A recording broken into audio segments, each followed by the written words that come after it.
आता वळूयात इतर राजकीय घडामोडींकडे।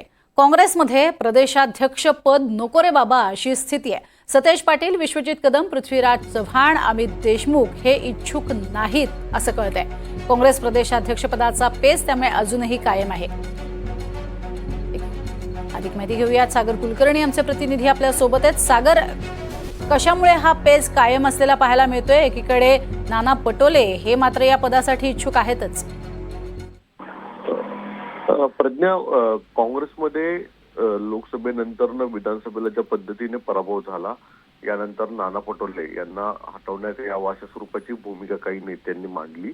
अर्थात नाना पटोले नंतर मग पर्याय काय याचा विचार ज्यावेळेस सुरू झालाय पक्षामध्ये, त्यावेळेस सतेज बंटी पाटील, अमित देशमुख, विश्वजित कदम या प्रमुख नवीन चेहरा तरुण जे आहेत त्यांना संधी दिली जावी आणि जे एक आर्थिक सक्षम सुद्धा आहेत पार्टी चालवण्यासाठी, कारण की आता पार्टी सत्तेत नाही आहे, पुढच्या 5 वर्ष सत्तेत नसणार आहे, त्यामुळे पक्ष चालवणं हे इतकं साधं सोपं काम नाही आहे। अशा परिस्थितीमध्ये नवीन तरुण चेहरा देतानाच आर्थिक सदन असावं अशा स्वरूपाचा एक निकष त्यातला असल्याची चर्चा खूप जोरदार आहे।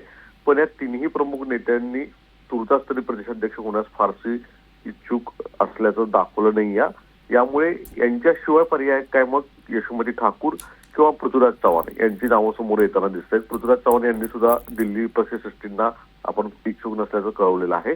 मग यशोमती ठाकूर किंवा विजय वडेट्टीवार यांच्या नावाची चाचपणी आता सध्या सुरू आहे।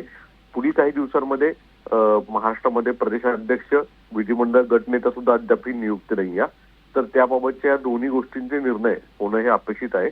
पण काँग्रेसला तुर्तास तरी प्रदेशाध्यक्ष नको रे बाबा अशीच प्रमुख नेत्यांची भूमिका दिसून येते। त्यामुळे प्रदेशाध्यक्षांचा शोध राष्ट्रीय स्तरावरचे काँग्रेसचे नेते सुद्धा राज्यात करत आहेत।